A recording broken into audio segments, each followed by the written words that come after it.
खर्चा मोहब्बत का दे तेरे बाबू बाँटूंगी सारी उम्र। वह बला की खूबसूरत थी और करोड़ों लोग उसकी खूबसूरती पर फिदा थे। ना जुल्म की मारी हूँ ना सितम की मारी हूँ, अरे ले लो मेरी भी तस्वीर। जब वह अपनी मासूम अदा के साथ पर्दे पर आए तो उसने सभी को अपना दीवाना बना दिया। धीरे धीरे बोलो दिल की बातें मेरे। लेकिन जब वह अपने डरावने अंदाज वाले कैरेक्टर पे पर्दे पे आए तब तो उसने दर्शकों के होश ही उड़ा दिए।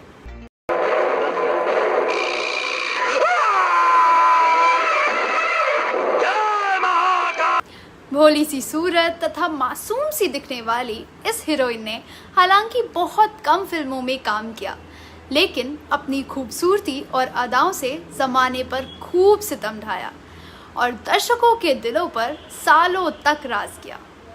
यह जिस हीरोइन की बात मैं कर रही हूँ वह 70 और 80 के दशक की मशहूर अभिनेत्री जैस्मिन है। जैस्मिन की खूबसूरती उनकी हर एक अगली फिल्म के साथ बढ़ती जा रही थी और उनके दीवानों की संख्या भी तेज़ी से बढ़ रही थी। लेकिन कुछ समय के बाद उनकी खूबसूरती ही उनके लिए मुसीबत बन गई और उन्हें गुमनामी की ज़िंदगी जीनी पड़ी। इस वीडियो में मैं उसी अभिनेत्री के बारे में चर्चा करने जा रही हूँ जिसने अपनी खूबसूरती से लाखों लोगों के दिलों को जीता, लेकिन अचानक कहाँ गायब हुई यह रहस्य ही बना रहा। यही नहीं, इस अदाकारा का असली नाम तक किसी को पता नहीं चल पाया। तो आप बने रहिए हमारे साथ।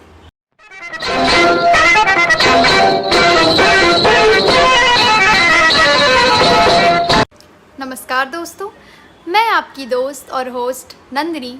बॉलीवुड फिल्म इंडस्ट्री में ऐसी कई अभिनेत्रियां रही हैं जो अपनी फिल्मों के बजाय अपनी खूबसूरती के लिए जानी जाती हैं। ऐसी ही एक अभिनेत्री थी जैस्मिन। दोस्तों, वह साल था 1979 और डायरेक्टर एन.डी. कोठारी सरकारी मेहमान नामक फिल्म पर काम कर रहे थे। इस फिल्म के लिए बतौर हीरो तो उन्होंने विनोद खन्ना को साइन किया, लेकिन हीरोइन के लिए उनकी तलाश अभी भी जारी थी। उसी दौरान उनकी मुलाकात छरहरी काया वाली एक बेहद ही खूबसूरत लड़की जैस्मिन से हुई। वैसे तो जैस्मिन एक ऐसे परिवार से ताल्लुक़ रखती थी जिसका फिल्मों से दूर दूर तक कोई नाता नहीं था, कैसा भी संबंध नहीं था, लेकिन इसके बावजूद भी कोठारी साहब ने जैस्मिन को इस फिल्म में बतौर हीरोइन काम करने के लिए राज़ी कर लिया। यह फिल्म रिलीज़ हुई 1979 में। नई अदाकारा होने के बावजूद भी जैस्मिन ने इस फिल्म में बेहतरीन काम किया था।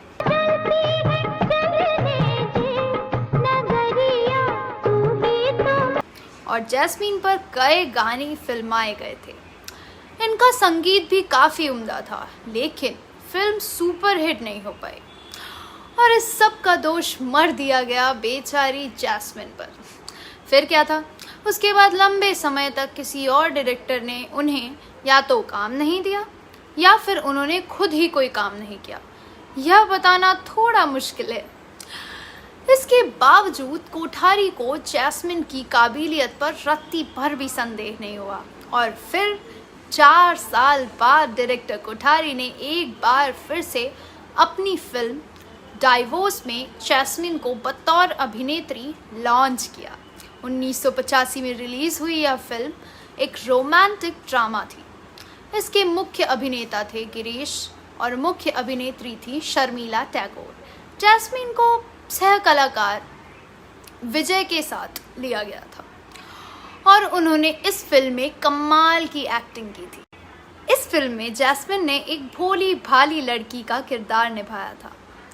हालांकि फिल्म में शर्मिला टैगोर के होने के कारण लोगों ने उनके किरदार को ज़्यादा नोटिस नहीं किया, लेकिन एक्टर विजेंद्र से उनकी अच्छी दोस्ती हो गई थी। उसके बाद विजेंद्र ने जैस्मिन की मुलाकात रामसे ब्रदर्स से कराई। विजेंद्र 1984 में आई रामसे ब्रदर्स की फिल्म गेस्ट हाउस में पहले ही काम कर चुके थे।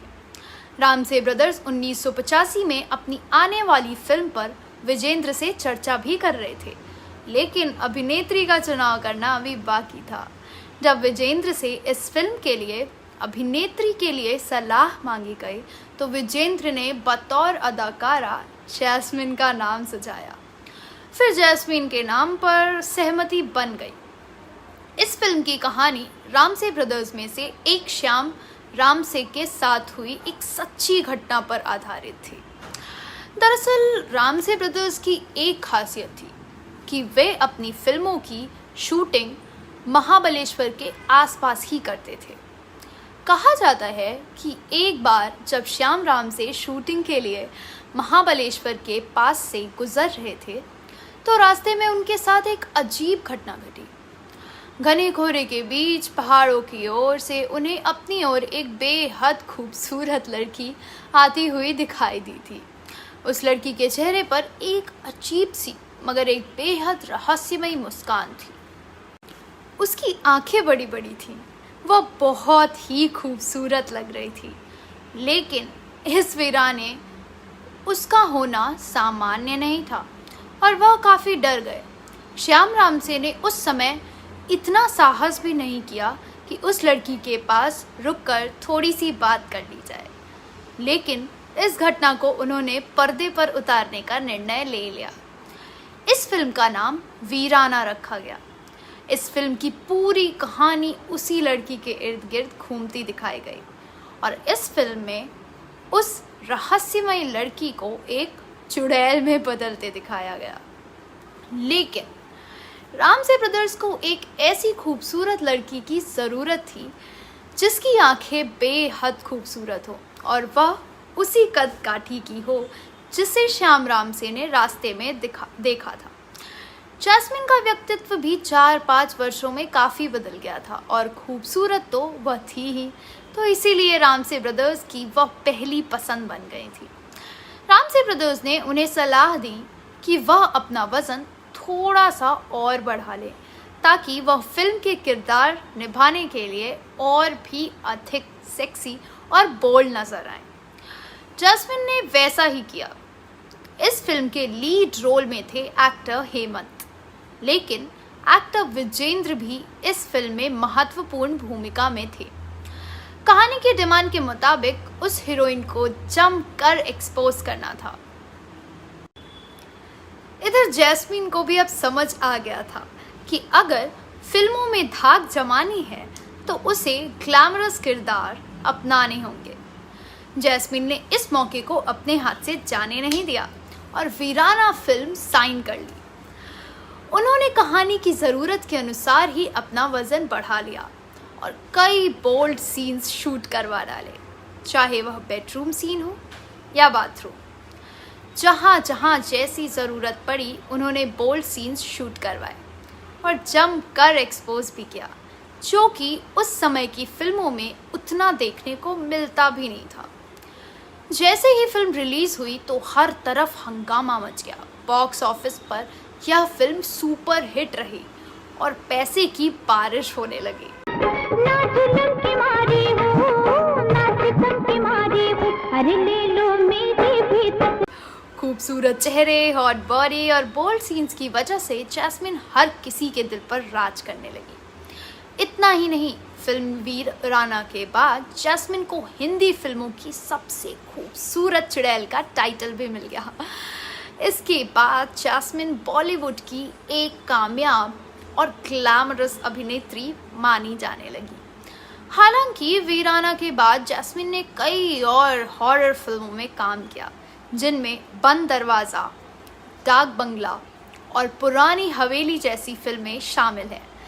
लेकिन सबसे ज़्यादा चर्चा हुई वीराना की यह फिल्म 1988 में रिलीज़ हुई थी। लेकिन जैस्मिन इस खुशी का आनंद अधिक समय तक नहीं ले पाई।